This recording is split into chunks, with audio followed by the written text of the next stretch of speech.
O dabar, nieko nelaukdamas, noriu pristatyti kitą šiandienos pranešėją. I'll switch to English so Sari can understand what I'm saying. Sari Koskela is a senior legal counsel at Fondia, Finland, which specializes in privacy and could you tell what you specialize in? Because I have in Lithuanian, would you say it in English? Your specialization, Fondia, Finland. The specialization of your... Data protection, data privacy, protection. yes. That's the word. And the specialist. It got stuck in my head. So, without further ado, Sari Koskela and the first year of GDPR in Finland. Please. Thank you.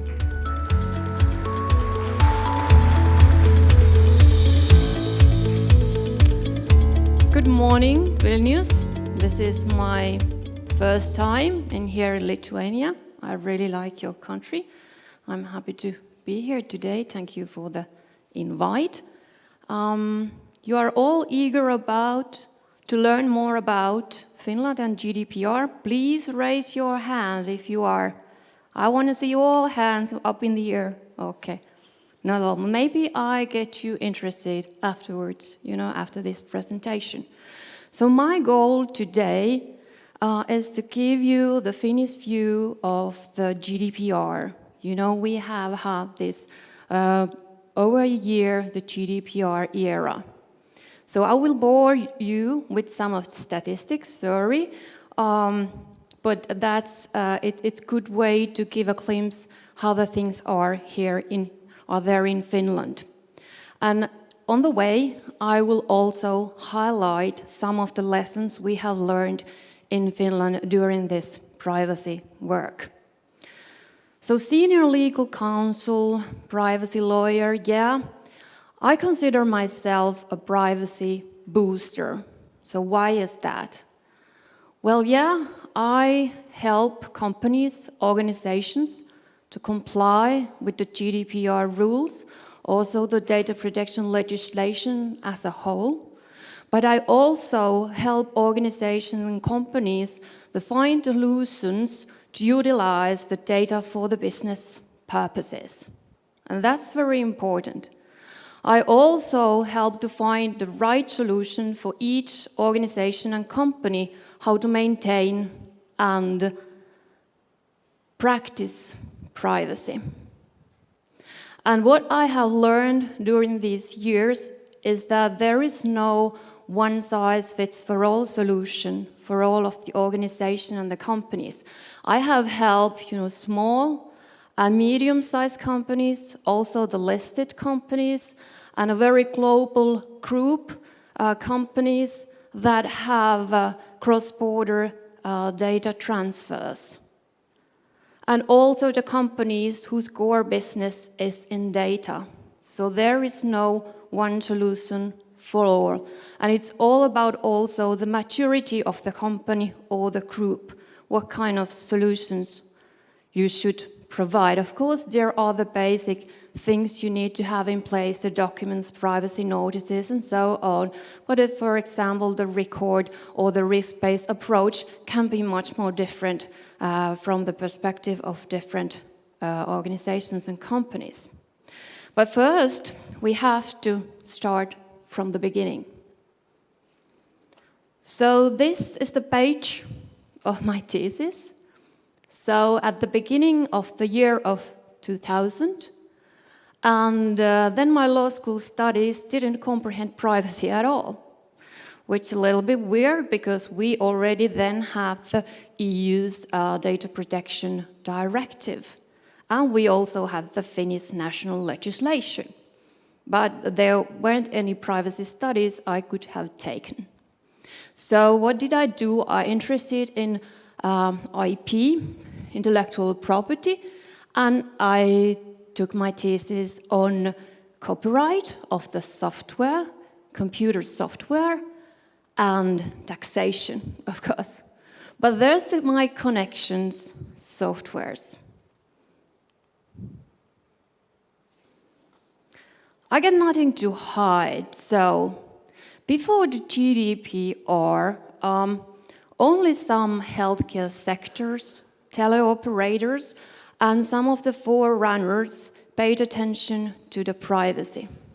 It was all about the data security. And by say data security, I mean all kinds of data. You know, the IP, the trade secrets. It's not about personal data only, but the GDPR is personal data only. And I find this old comic strip that describes the atmosphere before the GDPR quite well, and the attitudes.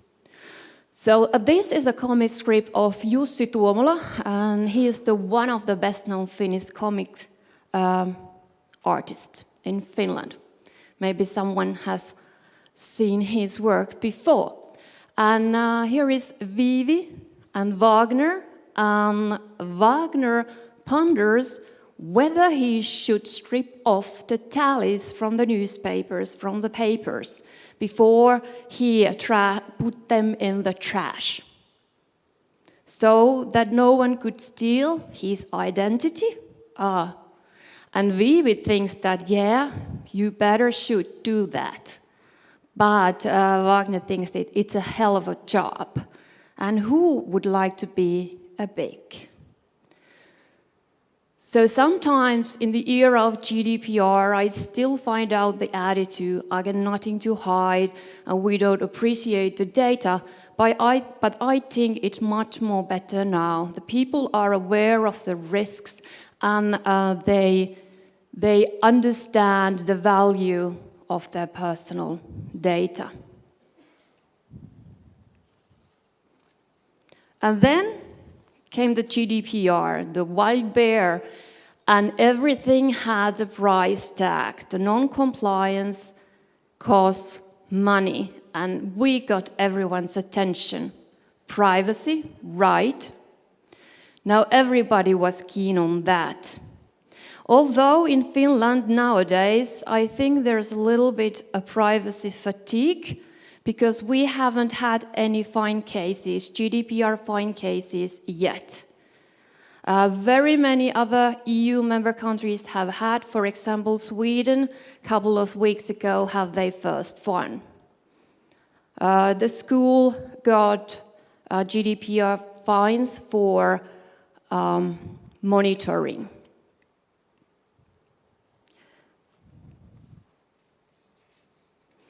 So here are some of the statistics.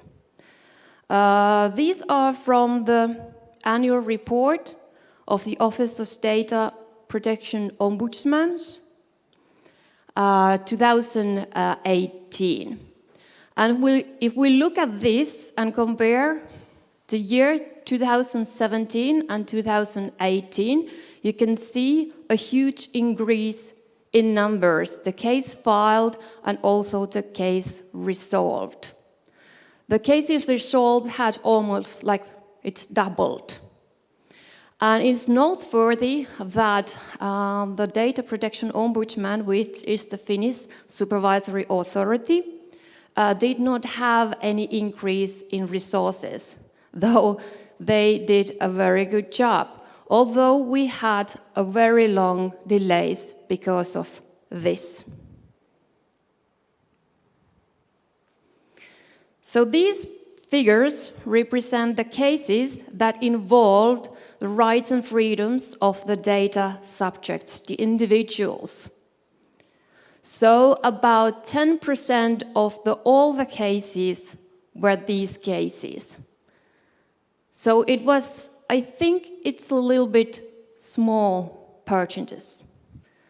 But at this point, we don't yet know whether all these are the GDPR complaints, or are there also other ones? And I'm hoping that in the future we could get country by country the numbers that really know how much GDPR complaints the supervisory authorities have had.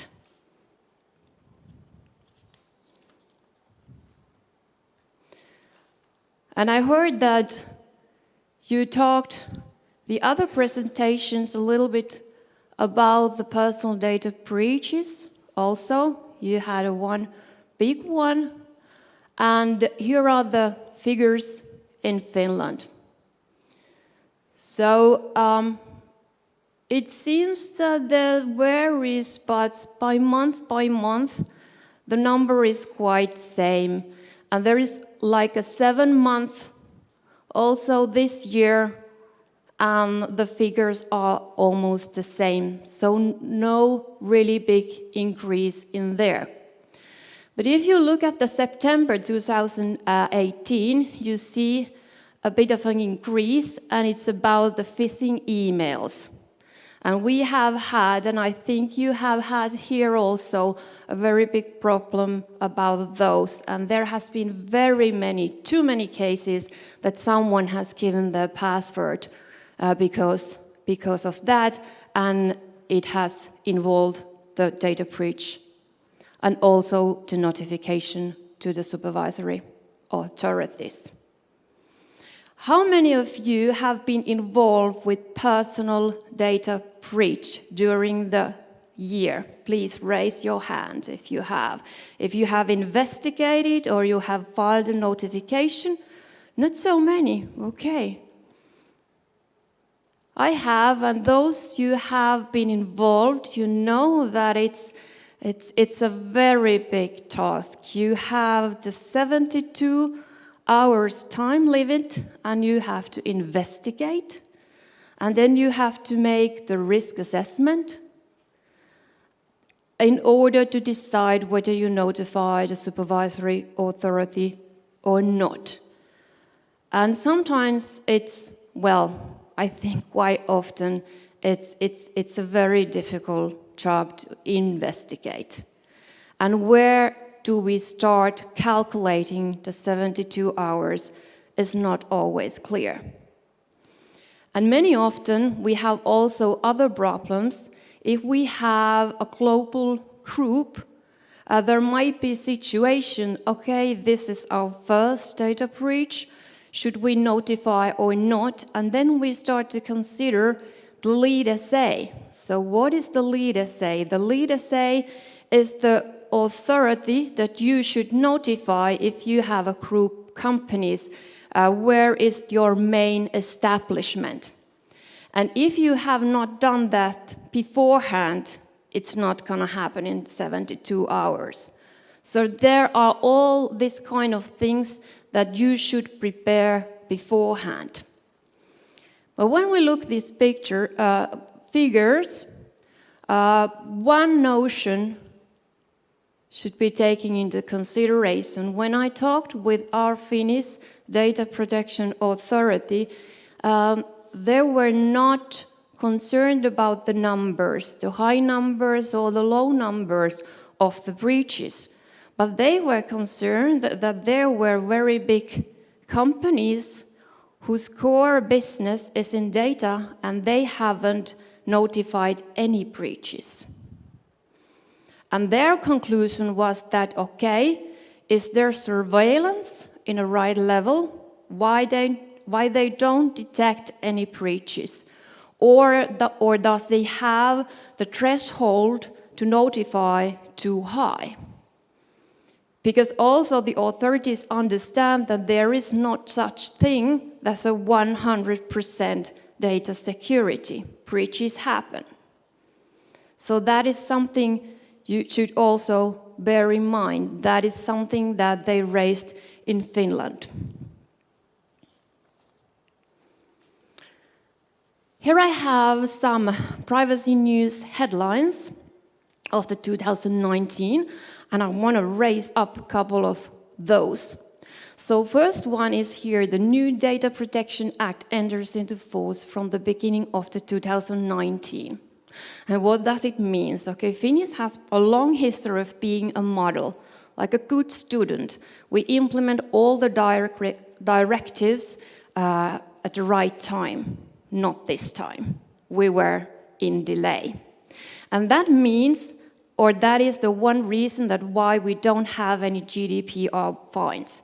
Because from the beginning of the 2019, the Office of the Data Protection Ombudsman just started to organize their work, organize all the stuff all the tools they have, and they appointed 2 deputy data protection ombudsmen, and now there are about 40 experts in the office. And now in the 1st of August, started the collegial body that can impose fine. So we're still waiting, but there was in May a blog by the Reijo Arnio, which is the data protection ombudsman in Finland. He has been ombudsman from the 1997. So he wrote a blog saying that snowball is moving now. So I'm wondering, or I'm keen to know how big the snowball will come. Another raise up here, the first one, order to correct practices. We have a long history that ombudsmen don't raise cases. It gives guidance and orders to do. So there will be a very high threshold for our supervisory authority to raise a case and impose fine. I consider that. The third headline I want to raise up is over the 1,200 declarations of data protection officers. Now the figure is 1,600. And I think you have also talked this here in Lithuania, but in Finland it has been a problem or a challenge because in healthcare sector and a social welfare sector, it was already mandatory to appoint a data protection officer. But there were no requirements of the interest of conflicts or requirements about the task. And now we have lots of like CFOs in small companies or ICT directors that are data protection officers. And it's a problem because you cannot be in the position to decide and also advise yourself and then report to the board of directors. So there's a conflict of interest. But that is a big topic we talk about.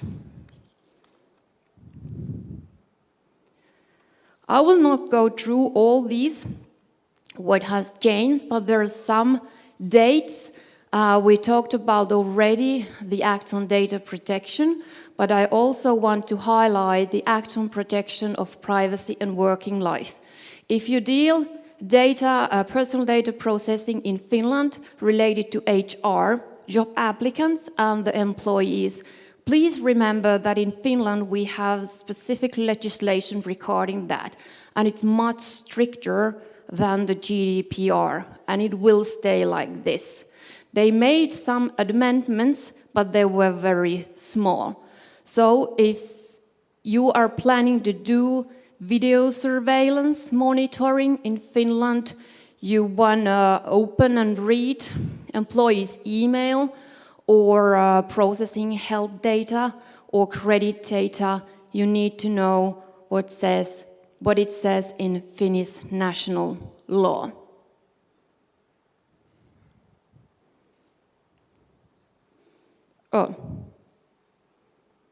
Those who are wondering, yeah, that's me when I put my privacy suit on. So this is not, but there I go. And nowadays, many companies and organizations fool themselves to think that lawyer can put the privacy, the data protection in place as a whole. Although I'm a superhero, I cannot do that because I need you guys. I need those who know the technical side. I need those who know how to secure data. I need the ICT in these projects. I can deliver documents, privacy notices, we can make great data protection policy for the company, but that's not all about it. We need also the processes. But we need also the data owners. We need the business to tell how they collect and how they want to use their data and how they are using it. But on top of all these, we also need one more thing. And I have seen too many times the privacy project to be stopped or hindered. And why is that? Because we have had a lack of the support of the leaders of the board of directors. And if we don't have the support, then there will always be something more urgent or important to do. So if you are in that position, please give your support the privacy projects. So in order to have a successful privacy project, you need cooperation, and it is everything if you want really be compliant.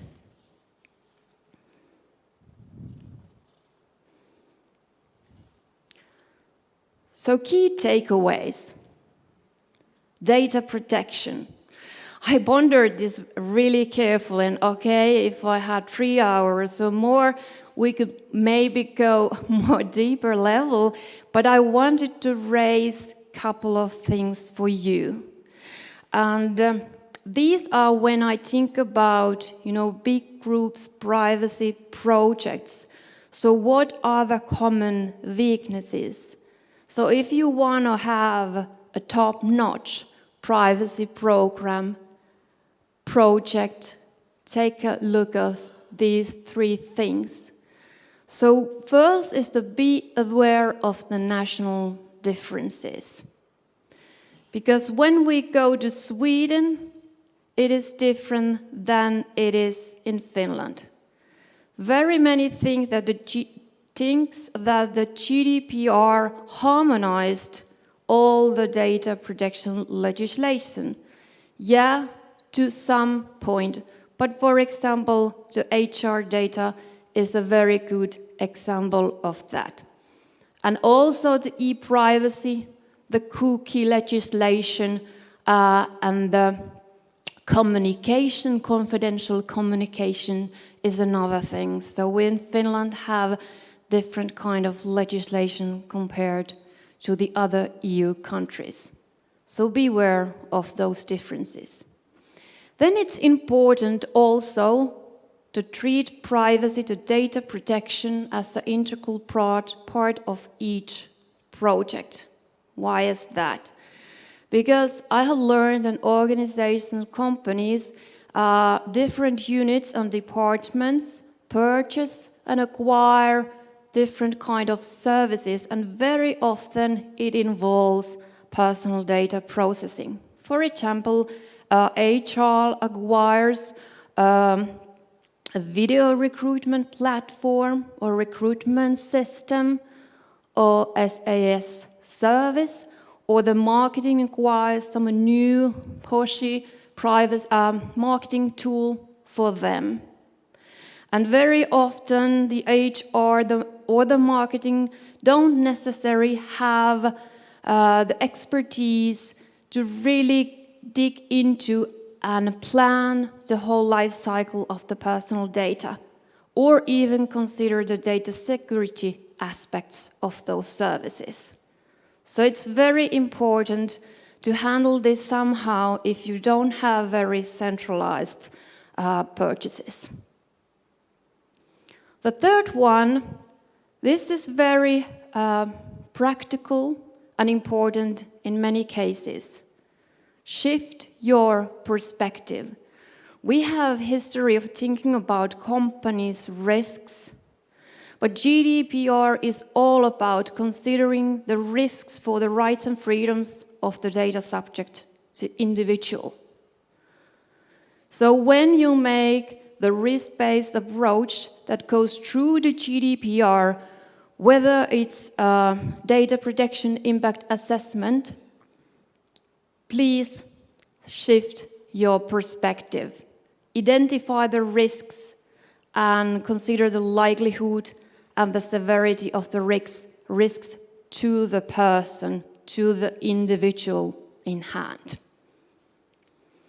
Other thing is when you write down your privacy notices. For example, when you give the information how you process the personal data, shift your perspective.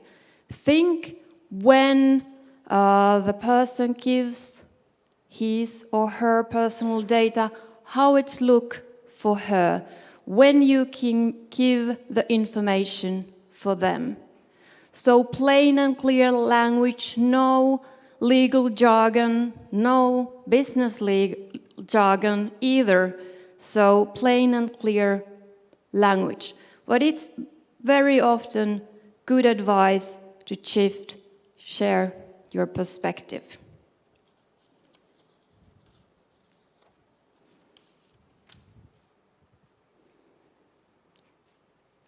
And now we have time for questions, I hope. Ačiū, norisi ištarti. Ačiū. Ačiū, Sari. Thank you. Sari. Yes, we have some time for questions and answers. We definitely have questions for you. A very good one. GDPR should encourage companies to perform regular IT security audits to prevent data breaches or minimize impact. Do you see that happening in Finland? In Finland, yes, some companies are performing these, but I think very many companies don't.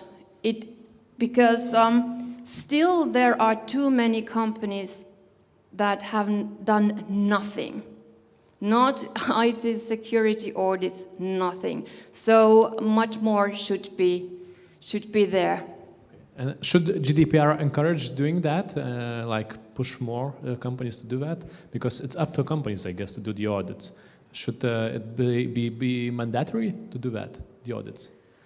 Well, GDPR, in a way, I would not call it the IT security audit, but you need to make data protection audit, and it has to be at least once a year. And in a way, of course, it's about data security and this side also. But the level, it differs. You know, there is no exact how you should do it and what kind of building blocks it would take in. Okay. Thank you for the question. Next one is, I guess, from someone working on school or educational institution. Could you provide a couple of best practices for protecting students' personal data in educational institutions? Oh, tough one. Couple of best practices for protecting. Well, of course, you all have to have the documents in place. And when we talk about students, if they're under 18, school kids, you also need to have the consents from the guardians, and it's very important. It's a different, this school side than the other organizations, and so there are specific things to consider also. Okay. The next question, I think it's not easier also. Is there any research on GDPR requirements integration to information security management system based on the ISO? Could you answer that? I have no idea. What does it mean? Any research? Maybe in the audience would be someone. Okay, so this one we'll leave for after the event. As you said, all the questions will be answered. Come on, we discuss later. Yeah. We have the one with Estonia. Okay. Does the Finnish CERT cooperate with the State Data Inspectorate investigating personal data breaches? Cooperate. There is no mandatory rules for that. Because we have a separate law regarding this. So teleoperators, for example, need to notify their data breaches to FICARA and sometimes to data protection ombudsman. But yes, of course, they have some kind of cooperation in this level. Okay, thank you. And the last one, we love to compare ourselves to Estonia here in Lithuania. I guess that's why we have the question. Do you think that it's on the top. Is in your personal opinion, how is successful Finland in GDPR implementation compared to Estonia? As I said, we love to compare ourselves with Estonians. Yeah. Do you do the same thing in Finland? Also, like, okay. They must be great then. I don't have so much knowledge that I want to answer this. And I think the comparison is not the key. I think we should learn from each other's in a way. Because GDPR, we have still tough questions, lock data and pack up copies and so on. We don't have the 100% accurate answers, and it is the uncertainty that we must deal in life overall, but in GDPR also. Yeah, we also don't want to agree that Estonians are better. We just like to compare, but let's not agree on that. Okay, if I say that you're better, that's for us. Everyone heard. So thank you, Sari. Thank you very much. Once again, please applaud Sari Thank you. Koskela.